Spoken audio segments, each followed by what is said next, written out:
میرا روزہ ہے۔ فرمایا نہیں، روزہ تمہارا باطل ہو چکا ہے، تمہارے شکم میں تو گوشت ہے۔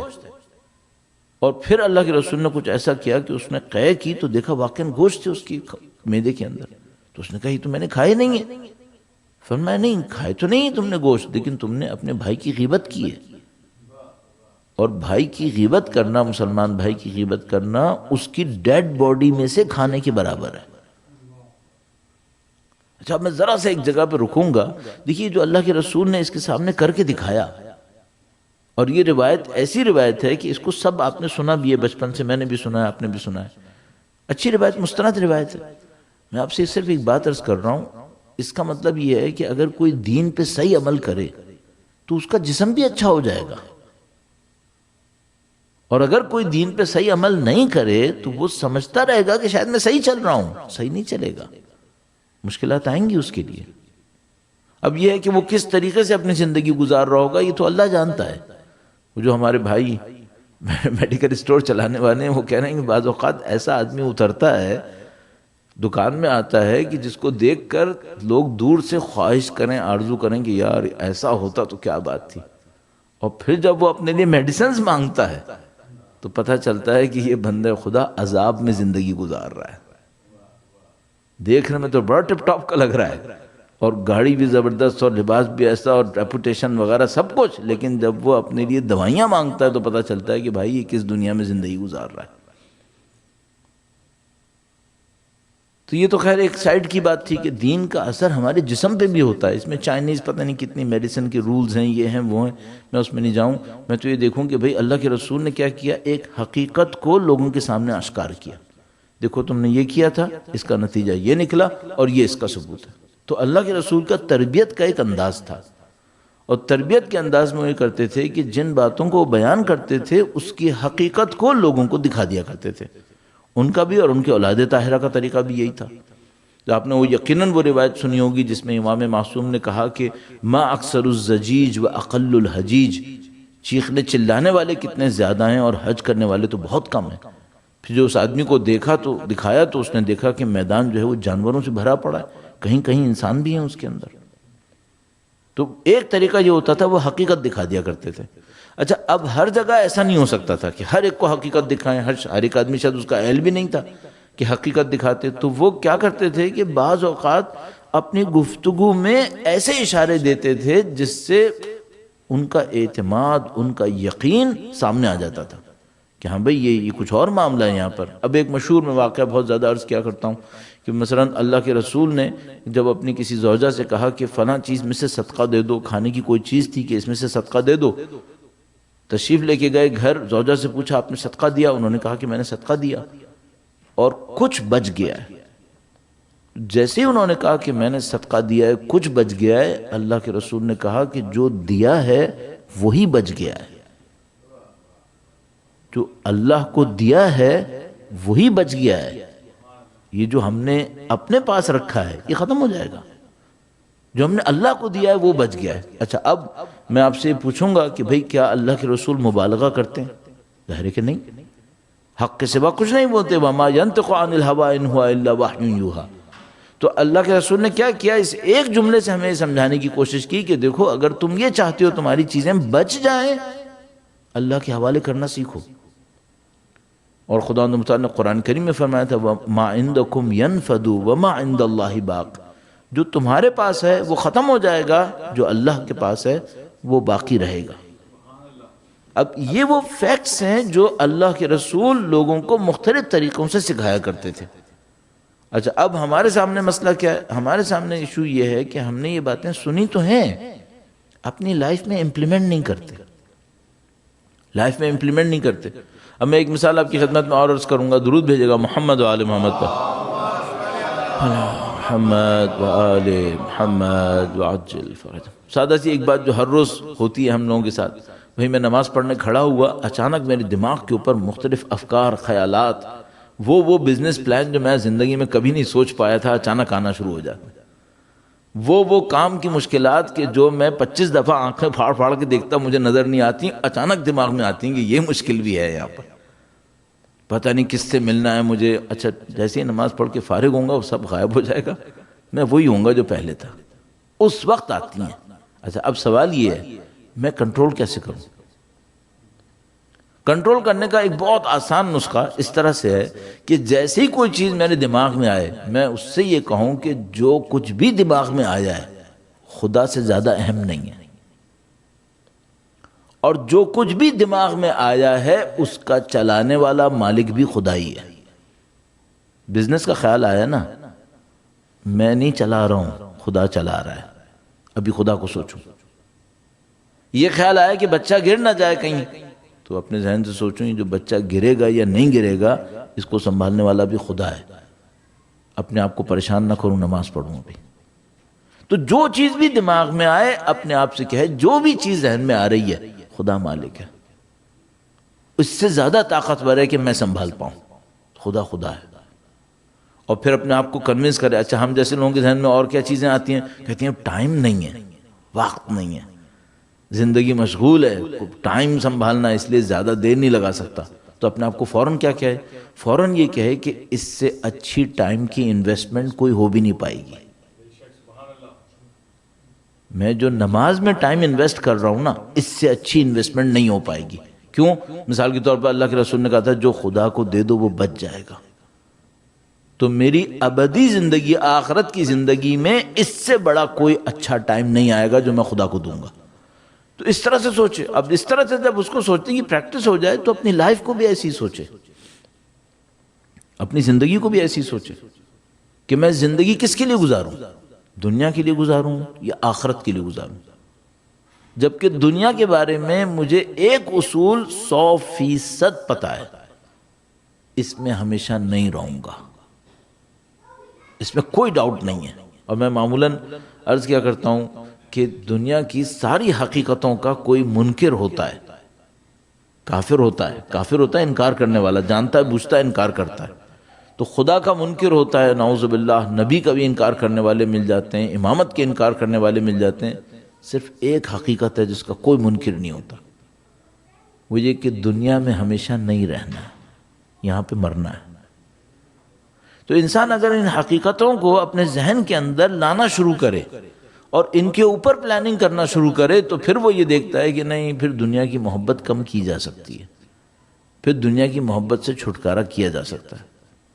اور اس سلسلے میں جیسے ہی وہ یہ کام کرتا ہے تو پھر اس کے کچھ نتائج بھی آتے ہیں۔ اب میں ایک اور مشکل کی طرف اشارہ کروں گا اور اس کا حل کی طرف جانے کی کوشش کروں۔ ہم لوگوں کے ساتھ ایک اور مشکل یہ ہو گئی ہے، ہمارے نفس نے عذر بنانے کا سمجھنے پی ایچ ڈی کیا ہوا ہے۔ جو بات آپ کہیں گے نفس کے پاس اس کا کوئی ایکسکیوز موجود ہے۔ تو مثلا میں اپنے آپ سے کہوں گا کہ دیکھو نفس دنیا پرستی سے نہیں، دنیا پرستی سے بچنا ہے، تو میرا نفس کہے گا شاید دوسرے لوگ ہوں گے دنیا پرست، میں نہیں ہوں کم سے کم۔ اچھا بھائی تم کیوں دنیا پرست نہیں ہو؟ میں مولوی ہوں، میں تو یہ کرتا ہوں، میں تو وہ کرتا ہوں، میں دنیا پرست نہیں ہوں گا۔ اب جس کو ہاتھ لگاؤ، کوئی بات کہو، وہ فوراً اس کا نفس یہ کہے گا کوئی اور ہوگا، میں نہیں ہوں گا۔ تو بھائی یہ تو بات صحیح ہے کہ اللہ کرے کہ یہی ہو کہ کوئی اور ہو، آپ نہ ہو، لیکن اس کا کوئی ثبوت بھی تو ہونا چاہیے۔ ثبوت کیا ہے؟ جب دنیا پرستی ہوتی ہے تو کیریکٹر میں ایک ریفلیکشن آتی ہے، اور جب دنیا پرستی نہیں ہوتی تو پھر کیریکٹر میں ایک اور ریفلیکشن آتی ہے۔ آپ اپنے کیریکٹر کے اندر وہ ریفلیکشن ڈھونڈیں جو دنیا پرستی چلی جاتی ہے تو آتی ہے۔ وہ کون سی ہے؟ میں آپ کی خدمت عرض کرنے کی کوشش کرتا ہوں۔ درود بھیجے گا محمد و آل محمد، محمد و آل محمد وعجل فرجہ۔ بھئی ہم لوگوں نے اتنے واقعات سنے اپنی زندگی میں نبی کے اور اولاد نبی کے، اور ان واقعات میں سے جو چیز سب سے زیادہ کامنلی ہمیں نظر آتی ہے وہ ان کے کیریکٹر کی ڈگنیٹی ہے، کردار کی عظمت۔ اچھا اب کردار کی عظمت ایک ایسی چیز ہوتی ہے، اس کو بھی میں دہرانے کی کوشش کرتا ہوں، وہ یہ کہ کچھ چیزوں میں لوگوں نے اہل بیت کی نقل اتارنے کی کوشش کی ہے، نقل اتارنے کی کوشش کی۔ مثلا امام کا لقب ایک تھا، کسی نے وہ اپنے لیے رکھ لیا۔ اب میں نہیں کہنا چاہتا ہوں چونکہ آج کل ہر چیز بہرحال ریکارڈ بھی ہوتی ہے، کوئی سنے تو برا لگے، اسے اچھا لگے، یہ ساری باتیں ہوتی ہیں۔ تو فلاں امام کا لقب تھا، وہ کسی اور کو مل گیا۔ فلاں امام کی فضیلت تھی، جناب حدیث گڑھی کسی اور کو پکڑا دی۔ تو یہ بہت ہوا ہے۔ فضیلتیں اہل بیت کی، فضیلتیں القاب ان کے، واقعات ان کے، وہ کسی اور کے نام سے دنیا میں چل رہے ہیں، اور اب آپ سن رہے ہیں کہ بھئی یہ دیکھو اب یہ داستان کہاں پہنچ گئی۔ تو بہت ساری چیزوں میں نقلیں اتاری ہیں لوگوں نے، چلیے ٹھیک ہے، روایتیں گھڑ لی، جو کچھ بھی کر لیا، لیکن ایک چیز آ جاتی ہے آج کے زمانے کے لیے، وہ یہ کہ وہ کردار دکھاؤ جو انہوں نے دکھایا تھا، لے کر آؤ، کسی طریقے سے سامنے لاؤ وہ کیریکٹر۔ کیوں؟ یہ جو کیریکٹر ہوتا ہے انسان کا، ایک دفعہ مصنوعی اور دکھاوے کا ہوتا ہے، ایک دفعہ وہ ہوتا ہے جو ریفلیکٹ اندر سے ہو جاتا ہے۔ اب کوئی ایسا دکھائے تو پھر ہمیں سمجھ میں آئے کہ ہاں بھئی اس کو وہی دنیا پرستی جو تھی اس سے نجات ہو چکی ہے اس کو، اور اگر وہ نہیں ہے تو پھر معاملہ خراب ہے۔ دیکھیے ایک مثال آپ کی خدمت میں عرض کروں گا، ایک آدمی آیا امام کے پاس، اور امام کے پاس آ کر اس نے کچھ باتیں کہیں کہ بھئی ہم نے اللہ کی راہ میں محنت کی ہے، ہم نے عبادت کی ہے، ہمارے علاقے میں یہ ہوا، ہمارے علاقے میں وہ ہوا۔ تو امام نے اس سے کہا کہ یہ بتاؤ کہ انسان جب عظمت دکھاتا ہے، بڑا انسان ہوتا ہے، انسان کے اندر جو بڑائی ہوتی ہے وہ کیا ہوتی ہے؟ تو اس نے بڑا سوچ سمجھ کے ایک جملہ بولا جو برا نہیں تھا، ویسے برا نہیں تھا۔ میں بعض اوقات سوچتا ہوں کہ اگر انسان کو کوئی پاگل پنا چڑھے تو وہ غلط جگہ پہ دعوے دار ہو جائے، انسان ہمبل رہے تو خدا اس کی عزت بچا لیتا ہے۔ لیکن اگر وہ دیوانگی میں آ جائے، کسی تکبر میں آ جائے، تکبر ایک دیوانگی ہوتی ہے، جب وہ تکبر میں آتا ہے، پاگل پنے میں آتا ہے تو کوئی دعویٰ کر دیتا ہے، اور جب غلط دعویٰ کرتا ہے تو پھر ذلت اٹھانی پڑتی ہے۔ تو عقل مند انسان کو چاہیے ہمبل رہے، الٹے سیدھے دعوے نہ کرے، ورنہ مصیبت آئے گی، ذلت آئے گی۔ تو اس نے کوئی دعویٰ کر دیا، امام نے فرمایا اچھا یہ بتاؤ جب انسان کے اندر کوئی بڑائی ہوتی ہے تو وہ کیسا ہوتا ہے؟ تو اس نے سوچا سمجھا، اور اس نے جو کچھ بھی بولنا تھا اس نے کہا کہ مولا جب انسان میں بڑائی ہوتی ہے تو وہ اللہ کا دیا ہو تو شکر کرتا ہے، اللہ جب اسے کچھ دیتا ہے تو شکر کرتا ہے، اور جب خدا اسے کچھ نہیں دیتا تو وہ صبر کرتا ہے۔ جملہ برا نہیں ہے، جملہ بہت اچھا ہے۔ اگر خدا دیتا ہے تو شکر کرتا ہے، سب کرتے ہیں الحمدللہ۔ اچھا اگر خدا نہ دے تو کیا کرے؟ صبر کر لیں کہ بھئی خدا نے نہیں دیا، صبر کر لیا، ٹھیک ہے۔ اچھا عام لوگ تو یہ سمجھتے ہیں آج کی دنیا میں تو یہ بھی نہیں ہوتا، خدا دیتا ہے تو شکر نہیں کرتے،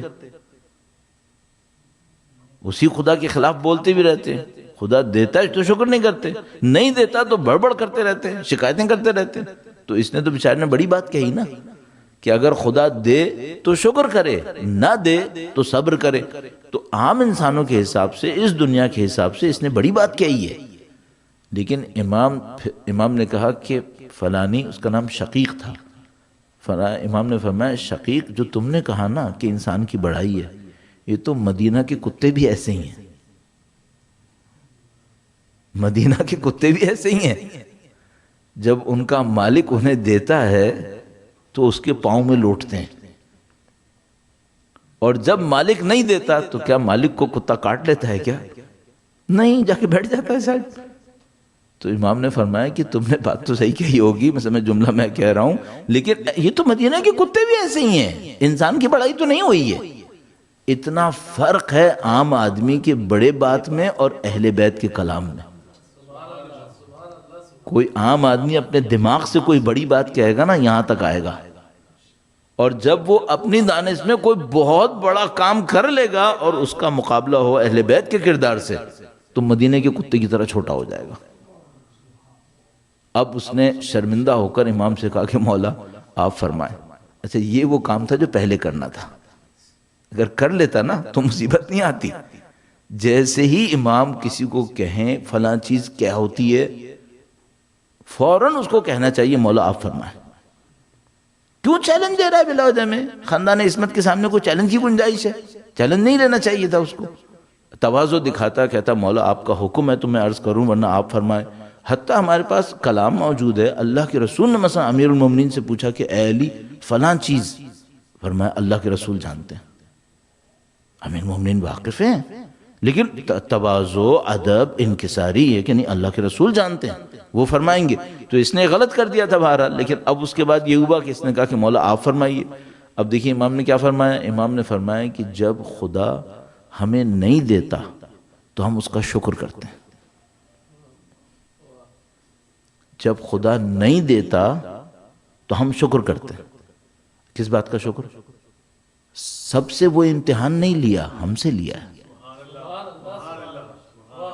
سب کو دیکھو دنیا بھر بھر کے دے دی. اگر خدا نے ہمیں کسی قابل سمجھا ہے تو شکر نہیں کرنا چاہیے کیا؟ یہ جو میں اور آپ زیارت عاشورہ میں پڑھتے ہیں نا، الحمدللہ علی عظیم رضیتی، اس غم کے اوپر شکر جو خدا نے دیا ہے. خدا نے اگر اس قابل نہ سمجھا ہوتا تو کیوں غم دیا تھا؟ خدا نے سید الشہداء کو کسی مقام پہ پہنچانا تھا نا، اس لیے دیا، اس پہ شکر کیا. وَمَا رَأَيْنَا إِلَّا جَمِيلًا، یہ شکر. فرمایا جب خدا ہمیں نہیں دیتا تو ہم شکر کرتے ہیں، اور جب وہ ہمیں دیتا ہے تو ہم بندوں میں تقسیم کر دیتے ہیں. درود بھیجے گا محمد و آل محمد صلی اللہ علی محمد و آل محمد.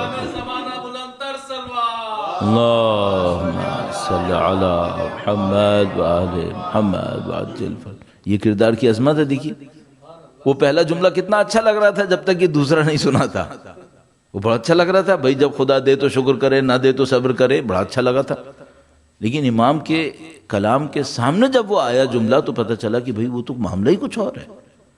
انہوں نے فرمایا کہ یہ جو خدا دیتا ہے یہ ہمارے لیے نہیں ہوتا کہ ہم لے لے کے اپنے پاس رکھتے ہیں، شکر کرتے رہیں شکر کرتے رہیں. نہیں، خدا اس کو ہمیں کسی اور کے لیے دیتا ہے. خدا متعال قرآن کریم میں فرماتا ہے اس مال میں سے انفاق کرو جس میں ہم نے تمہیں جانشین بنایا ہے.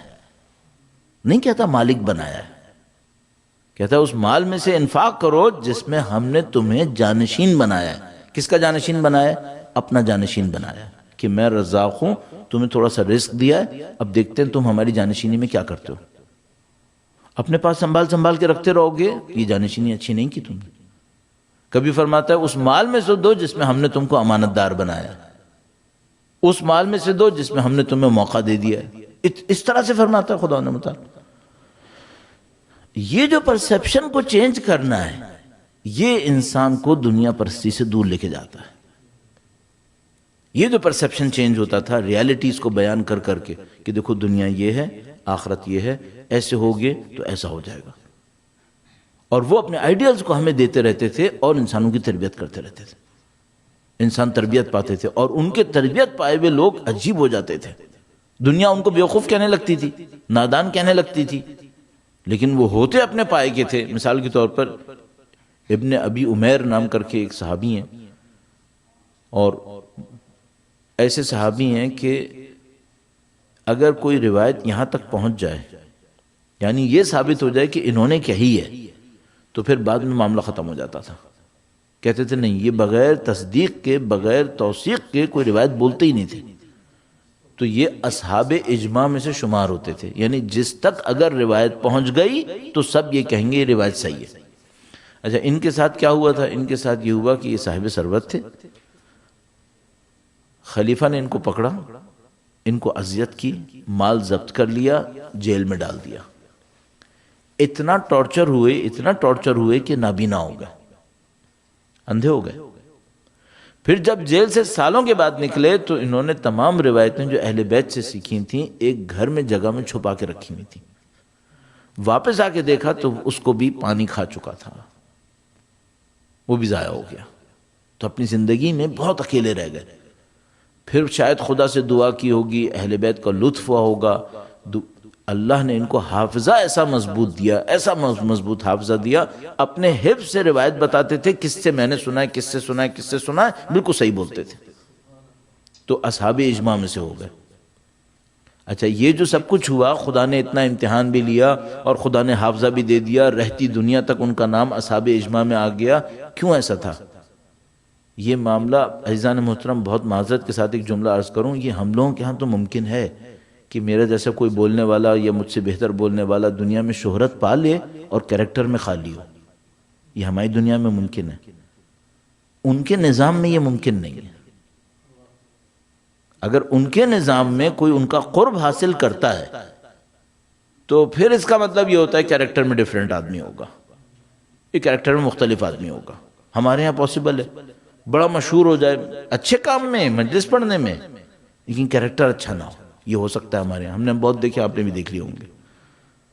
لیکن وہاں پہ کوئی کیریکٹر ہوتا ہے. اب ان کا کیریکٹر کیسا ہے؟ ان کا کیریکٹر ایسا ہے کہ یہ اتنے مقام پہ پہنچے ہوئے، اب کتنی مصیبتوں سے گزرے ہیں، مال بھی چھن گیا، سب کچھ چھن گیا. ایک آدمی آیا ابن ابی عمیر کے پاس اور کہا کہ ان کو 4,000 یا 6,000 درہم دیے.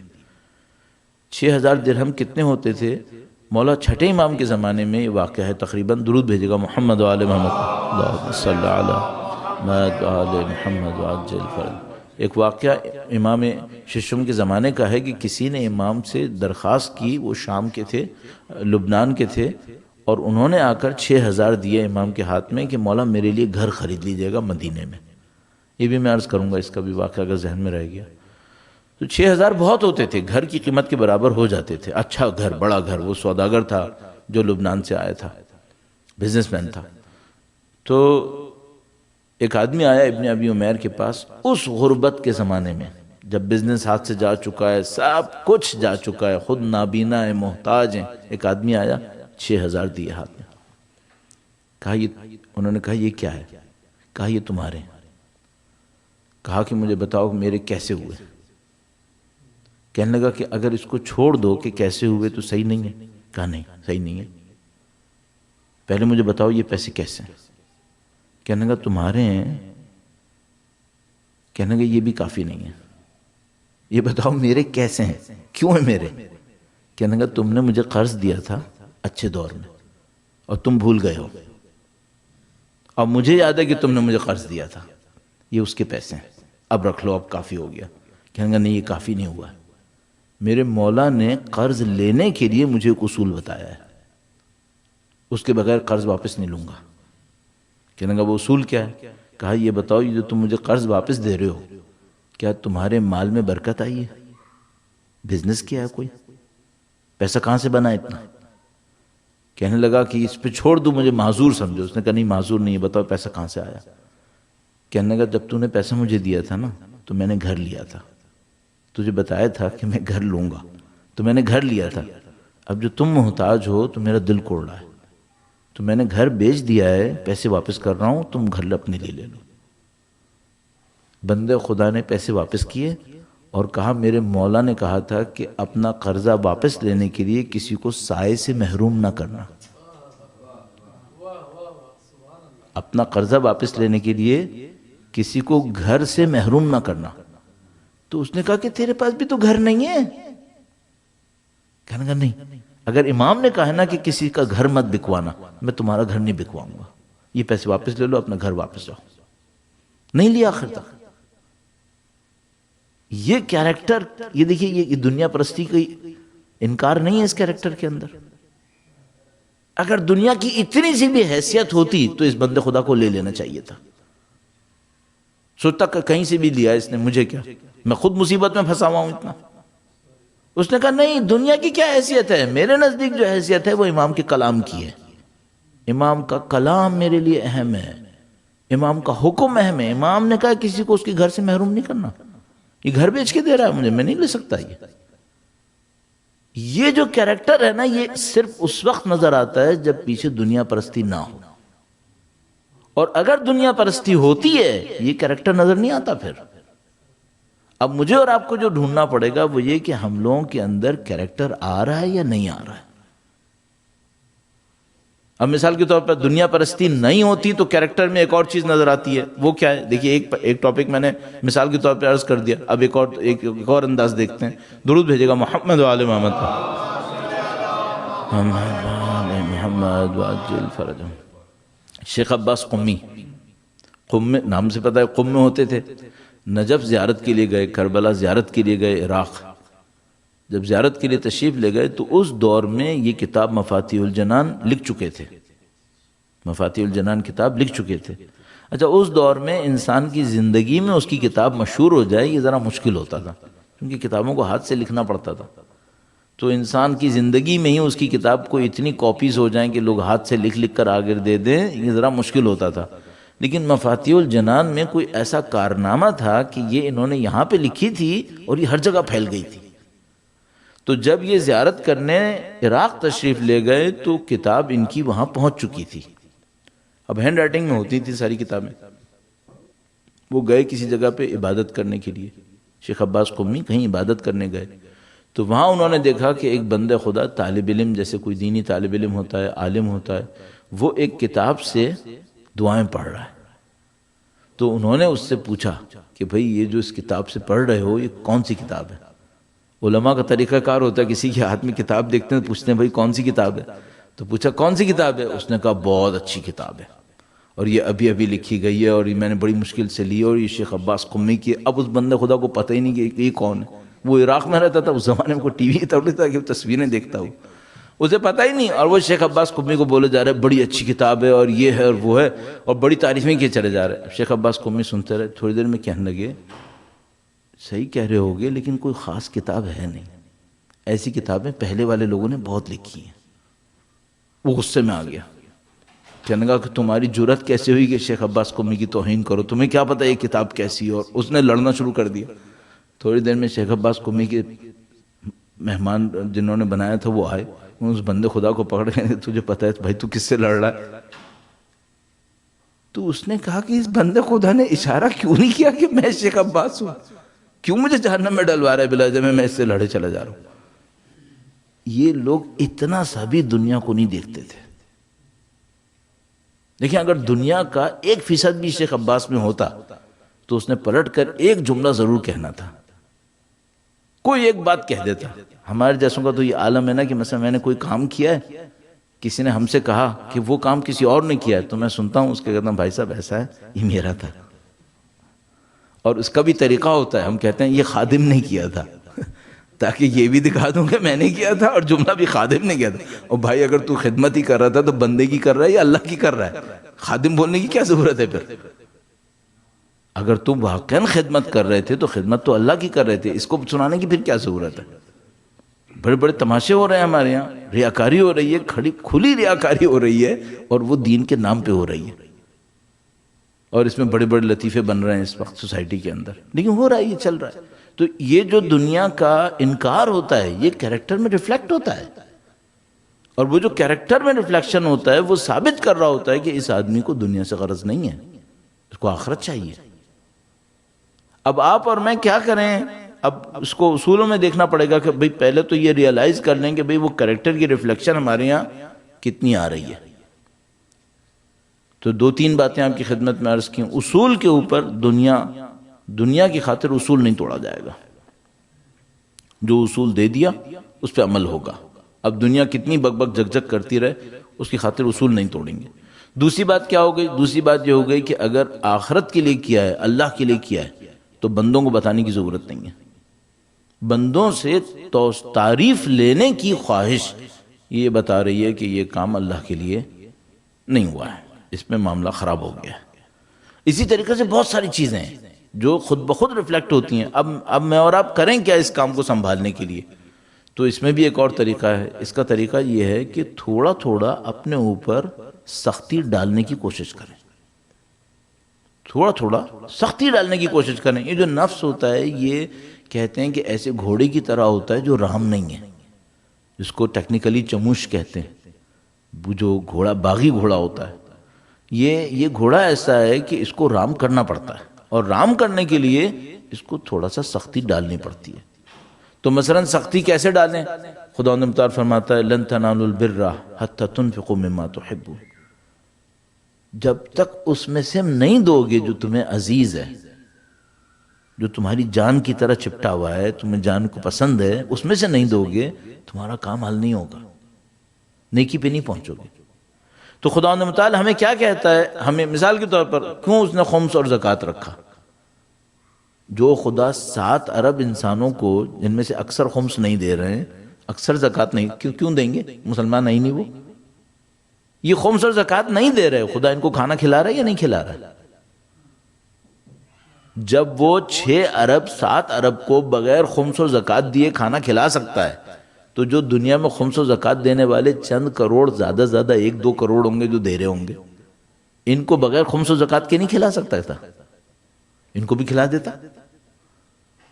لیکن اس نے خمس و زکوٰۃ اپنے لیے تھوڑی مانگے ہیں، اس نے تو اس لیے مانگے تھے، اس لیے کہے تھے تاکہ ہمارے اندر سے جو دنیا کی محبت ہے وہ دینے کی وجہ سے تھوڑی کم ہو جائے گی۔ باقی 7 ارب کو پال رہا تھا، ان کو بھی پال لیتا، کون سی مشکل ہے؟ اچھا جو نہیں دیتا کیا اس کا کھانا بند ہو جاتا ہے؟ اس کو سورج نہیں چمکتا کیا؟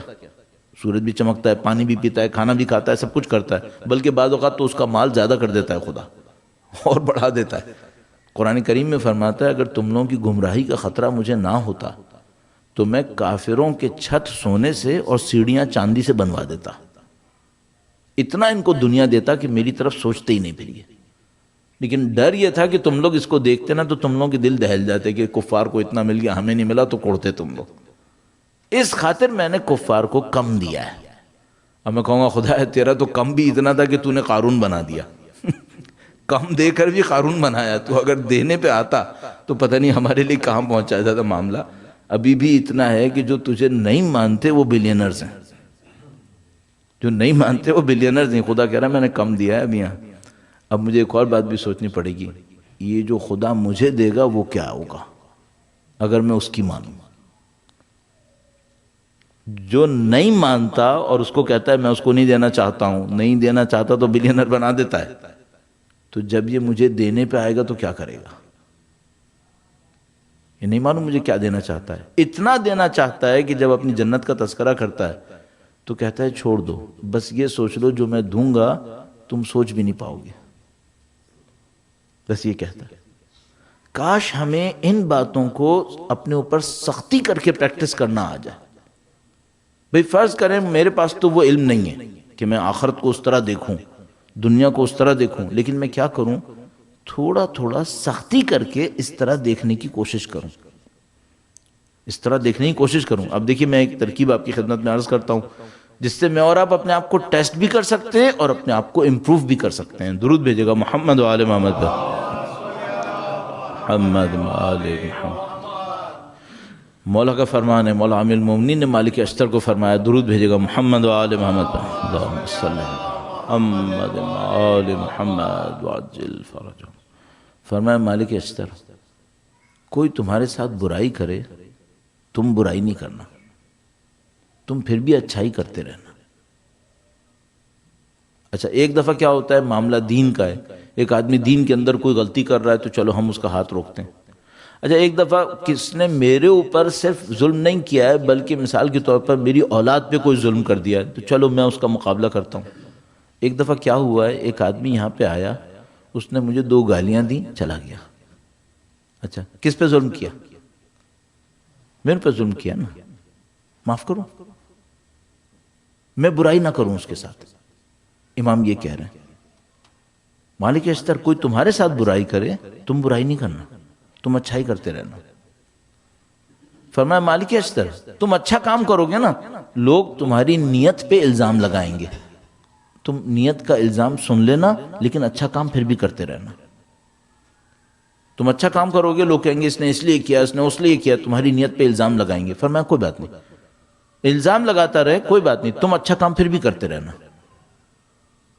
اس کے بعد فرمایا 2-3 جملے ارشاد فرمائے اچھا کیوں ایسے کرنا؟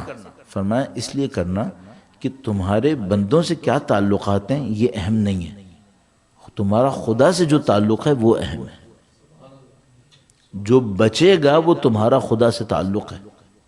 مثلا ایک آدمی آیا اس نے میری انسلٹ کی، انسلٹ کر کے چلا گیا، اب میں سوچوں اس نے میرے ساتھ کیا نا، اب میں اس کو بتاتا ہوں اس کا نتیجہ کیا ہوگا۔ اس کا مطلب کیا ہے؟ اس کا مطلب ہے دنیا میرے لیے اہم ہو گئی ہے۔ دنیا اہم نہیں ہوتی تو اس نے کیا بگاڑ لیا تھا؟ کیا میری آخرت سے کچھ لے گیا تھا؟ کیا کیا تھا اس نے؟ گالی دے کے گیا تھا نا، چلو دے لے گالی، کیا ہوگا؟ امام فرماتے ہیں، خود فرماتے ہیں، کہتے ہیں میں کسی جگہ سے گزر رہا ہوتا ہوں، کوئی مجھے کچھ کہتا ہے تو میں کہتا ہوں اس نے مجھ سے نہیں کہا ہوگا۔ مولا فرما رہے ہیں تمام تر طاقت کے ساتھ، تمام تر اس جرأت اور مہارت کے ساتھ جو ان کے پاس تھی، فرماتے ہیں نہیں مجھ سے نہیں کہا ہوگا، میں اس کو سوچتا ہی نہیں۔ کیوں نہیں سوچتا؟ دنیا ہے یہ سب دنیا ہے۔ اب اس طرح سے کیا کریں ہم اپنے آپ کو آزمائیں کہ بھئی اگر کسی نے میری ذات کے ساتھ کچھ کیا، اب دیکھیے اس کے کچھ کانسیکوینسز ہیں، مثال کے طور پر یعنی کچھ ڈیفرنسز بھی ہیں دوسروں کے ساتھ۔ مثلا ایک دفعہ کیس کیا ہے، ایک آدمی ظلم کر رہا ہے کسی کے اوپر، میں سوچ رہا ہوں میں انڈیفرنس رہتا ہوں، نہیں یہ صحیح نہیں ہے۔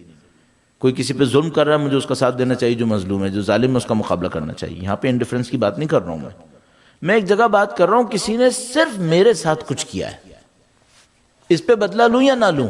امام فرما رہے مت لو بدلہ، جانے دو اس کو. کیوں؟ دنیا سے زیادہ کسی چیز کو نقصان نہیں پہنچایا، چھوڑ دو. اب میں چھوڑ پاؤں گا کیا؟ یہ میں ٹیسٹ بھی ہو جاؤں گا اور میری پریکٹس بھی ہو جائے گی کہ بھئی میں چھوڑ پاؤں گا. ایک آدمی اپنی کمزوری میں آپ کے ساتھ کچھ کر گیا، مثال کے طور پر آپ بیٹھیں، آپ کو اس کی ایک ویکنس پتہ ہے، لوگوں کے درمیان ایسے ظاہر کر رہا ہے جیسے بہت اچھا آدمی ہے، آپ کو اس کی ایک ویکنس پتہ ہے. اچھا اب آپ یہ سوچ رہے ہیں کہ یہ جو ظاہر کر رہا ہے نا، میں اس کی ابھی خبر لیتا ہوں اور اس کی وہ ویکنس اس کے منہ پہ لے آؤں گا، اب سب کے سامنے سب کو پتہ چل جائے گا. تو یہ جو اتنا چک چک بک بک کر رہا ہے، میں اس کے منہ بند کر دوں گا. یہ کس بات کی نشانی ہے؟ اس بات کی نشانی ہے کہ وہ بھی دنیا پرستی کر رہا ہے اور میں بھی دنیا پرستی کر رہا ہوں. بول رہا ہے بولنے دو، تمہیں کیا ہے؟ خدا نہ کرے معاشرے کو کبھی نقصان پہنچائے، جعلی دین لے کر آ گیا ہے، لوگوں کو دھوکہ دے رہا ہے، کسی کی بچے اور بچیوں پہ ظلم کر رہا ہے، چلو ایک اور بات ہے. اپنی دنیا پرستی کی خاطر 4 چیزوں میں بڑبڑ کر رہا ہے، کرنے دو. تمہارا کیا جا رہا ہے؟ ہم لوگ اس طرح سوچ پاتے ہیں کیا؟ نہیں. جیسے ہی مجھے کسی کی ویکنس پتہ چلتی ہے، میں کہتا اچھا میں اب اس کو بتاتا ہوں. بڑا اکڑتا پھرتا ہے، پھر تہمتوں کے بازار گرم ہوں گے، پھر غیبتیں ہوں گی، یہ سارے کام ہوں گے. یہ سب کیا ہے؟ یہ وہی دنیا پرستی کہیں نہ کہیں آتی رہتی ہے. تو اب اس کا مقابلہ کریں، اس کا میں اور آپ مقابلہ کریں ان سٹینڈرڈز پہ چلیں جو اہل بیت نے کہیں. اس کا طریقہ کار کیا ہے؟ ان کی روایتیں پڑھتے رہیں، ان کی روایتیں پڑھتے رہیں. جو واٹس ایپ وغیرہ کے اوپر پتہ نہیں کیا کچھ الا بلا بھی آتا ہے، لیکن اس الا بلا کے ساتھ کچھ چیزیں اچھی بھی آتی ہیں. ان میں سے دیکھیں جو اوتھینٹک ہو. بعض اوقات ہوتا ہے نا، کوئی بندہ ایسا ہوتا ہے اس کا پتہ ہوتا ہے، رات کو خواب میں دیکھتا ہے، صبح روایت بنا کے بھیج دیتا ہے. اس کی بات نہیں کر رہا ہوں.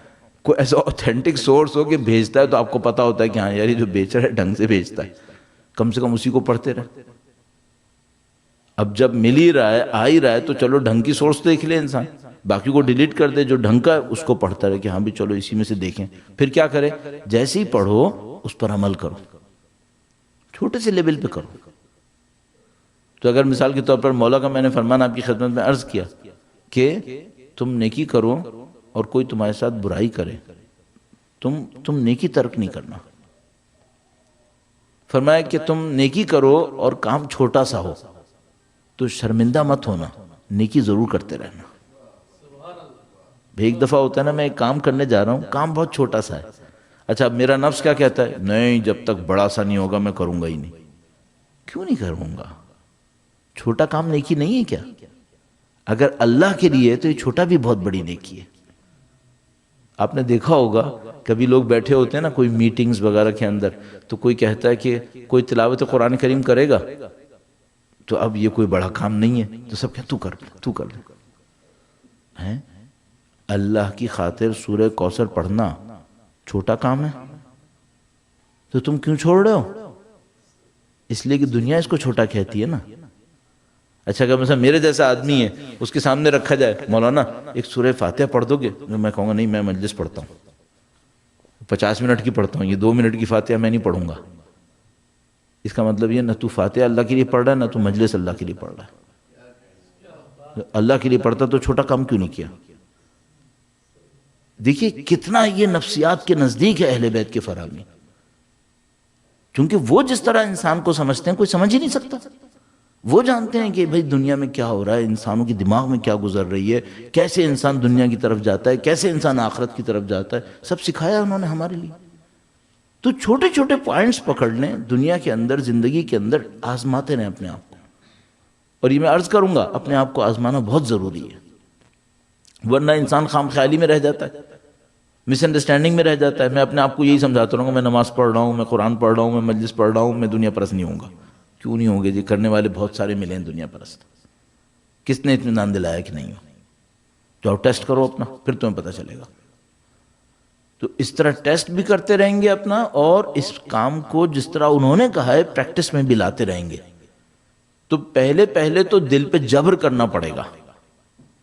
میرا بڑا دل چاہے گا اس کو ایسا جواب دوں، اس کا منہ کالا کر دوں گا، لیکن جب جبر کر کے 5-10 دفعہ سکوت سے، خاموشی سے بیٹھا رہوں گا تو پھر مجھے صبر کرنے کی عادت ہو جائے گی، پھر میرا دل اللہ کی طرف مائل ہونا شروع ہوگا. اور ایک بات ہمیشہ ہم سمجھ سکتے ہیں کہ جب ہم اللہ کی خاطر کوئی کام کرتے ہیں تو خدا اس کے جواب میں دنیا تو دیتا ہے یا نہیں دیتا، دنیا واپس لاتا ہے نہیں لاتا، ایک کام ضرور کرتا ہے، اپنی محبت بڑھا دیتا ہے.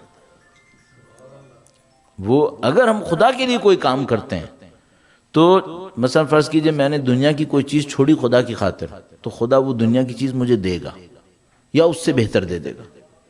لیکن یہ چیز چھوٹی ہے، اس سے بڑا ایک اور کام کرتا ہے. وہ کیا کرتا ہے؟ اپنی محبت بڑھا دیتا ہے. اچھا، جب انسان کے دل میں اللہ کی محبت بڑھتی ہے تو وہ اللہ کی خاطر جس سے محبت کرتا ہے اس سے قربانی دیتا ہے، اس کے لیے نہیں دیتا ہے. دنیا میں بھی ایسے ہوتا ہے، جو کسی کے لیے محبت کرتا ہے اس کے لیے قربانی دیتا ہے. تو جب انسان خدا سے محبت کرتا ہے تو قربانی دیتا ہے یا نہیں دیتا ہے؟ پھر خدا کے لیے قربانی دیتا ہے. جب قربانی دیتا ہے تو مزہ آتا ہے یا برا لگتا ہے؟ جب انسان دنیا میں کسی سے محبت کرتا ہے نا تو اس کے لیے قربانی دیتا ہے، اور قربانی دے کے بڑا مزہ آتا ہے. ماں اپنے بچے کے لیے جاگتی ہے تو بڑا خوش ہوتی ہے کہ میں بچے کے لیے جاگی تھی. جب کوئی خدا سے عشق کرتا ہے تو خدا کے لیے قربانی دیتا ہے، اور قربانی دے کے بہت خوش ہوتا ہے. اچھا، ہم سمجھ رہے ہوتے ہیں سختی میں آ گیا، سختی میں آ گیا. نہیں، وہ سختی میں نہیں آتا، بہت خوش ہوتا ہے. کیوں؟ اس کا دل کہتا ہے میں نے خدا کے لیے قربانی دی ہے. اس طرح اللہ کے رسول کی ذات تھی، قربان کرتے تھے، اور قربان ہونے کے بعد اللہ کے سامنے شکر گزار بھی ہوتے تھے، کہتے خدا تیرا شکر ہے. اپنے غم پہ نہیں روتے تھے. کوئی اہل بیت اپنے غم پہ نہیں روتا تھا، اپنے بھائی کے غم پہ روتے تھے. تو رسول اللہ اپنے غم پہ نہیں روتے تھے، لیکن سیدہ کے غم پہ روتے تھے، ان کے غم پہ روتے تھے. ایک دفعہ تشریف فرما تھے، ایک زانو پہ ابراہیم تھے، ایک پہ حسین. حضرت جبرائیل تشریف لائے، کہا کہ اللہ نے یہ چاہا ہے کہ ایک بچہ قربان کریں، ایک ابھی قربان کریں اور ایک بعد میں قربان ہوگا، بہت بڑی قربانی. آپ کسے قربان کریں گے؟ اللہ کے رسول نے ایک نظر ابراہیم کو دیکھا، ایک نظر امام حسین کو دیکھا، کہا جبرائیل سے، جبرائیل میں ابراہیم کو قربان کروں گا، حسین کو میں بچاؤں گا. کہا آپ نے یہ فیصلہ کیوں کیا؟ کہا کہ ابراہیم میرا بیٹا ہے، حسین فاطمہ کا بیٹا ہے. فاطمہ کا دل دکھے اس سے بہتر ہے میرا دل دکھے، میرا بیٹا جائے. پسند کرتے تھے، عشق کرتے تھے امام حسین سے، ان کی خاطر قربانی دے کے خوش ہوتے تھے کہ میں نے حسین کے لیے قربانی دی. سب نے امام حسین کے لیے قربانی دی تھی، اور امام حسین نے سب کی لاج رکھ کر ایسی قربانی دی جو خدا چاہ رہا تھا، ایسی قربانی دے دی. رسول اللہ کی وفات کے ایام پر ہیں ہم لوگ. عجیب و غریب واقعات رسول اللہ کے عشق اور محبت کے جو امام حسین کے لیے تھی. ایک آدمی باہر سے آتا ہے، مدینے سے، لوگوں کے پاس آتا ہے، کہتا ہے میں جاہل ہوں، میرا کوئی مقام نہیں ہے، مجھے یہاں مکے میں کوئی جانتا بھی نہیں ہے، مدینے میں اللہ کے رسول سے مجھے ایک کام ہے، کس کو لے کے جاؤں اس رسول اللہ کے پاس؟ لوگوں نے بتایا کسی کو لے جانے کی ضرورت نہیں ہے، خود چلے جاؤ، رسول اللہ کریم ہے، نپٹا دیتے ہیں، کام کر دیتے ہیں، پوچھنے کی بھی ضرورت نہیں پڑتی بعض اوقات. کہنے لگا ٹھیک ہے لیکن کوئی تو ہوگا. پھر رسول اللہ کو دیکھا ایک دفعہ کہ امام حسین کو اپنے کندھے پہ بٹھائے ہوئے آ رہے تھے. تو جیسے ہی دیکھتا ہے کہتا ہے مجھے اب سمجھ میں آ گیا کہ مجھے کیا کرنا ہے.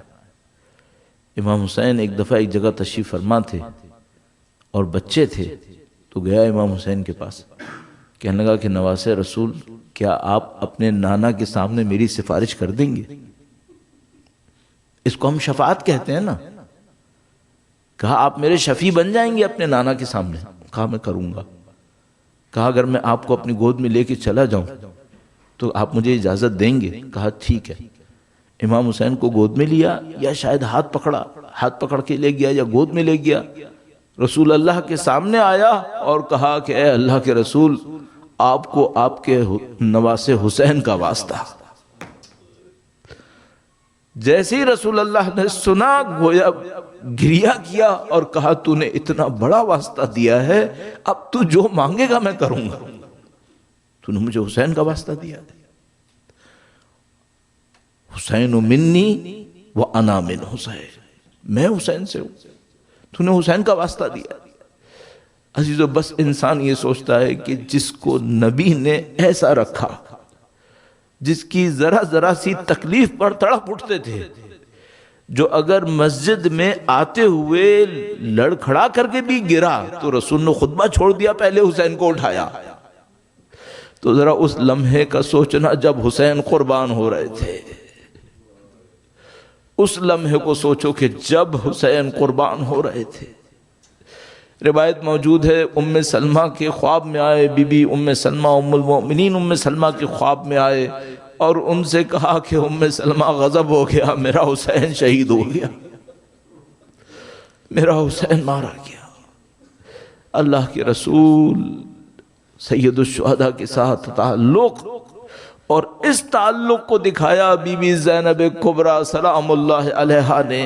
جب 11 محرم کا دن آیا، بی بی سید الشہداء کی لاشیں پر آئیں، برابر کی مٹی کو ہاتھ میں اٹھایا، مدینے کا رخ کیا اور کہا اے اللہ کے رسول، یہ آپ کا حسین مرمل بالدماء، یہ خاک اور خون میں ملا ہوا اس کا جسم یہاں پر ہے اور اس کا سر کوفہ اور شام کے بازاروں میں لے جایا گیا۔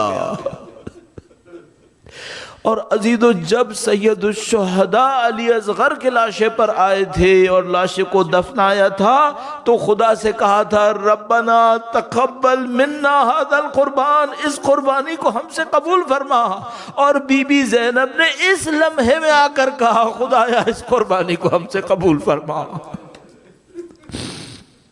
الا لعنت اللہ علی القوم الظالمین وَسَيَعْلَمُ الَّذِينَ ظَلَمُوا أَيَّا مُنْقَلَبٍ يَنْقَلِبُونَ۔ ماتم حسین۔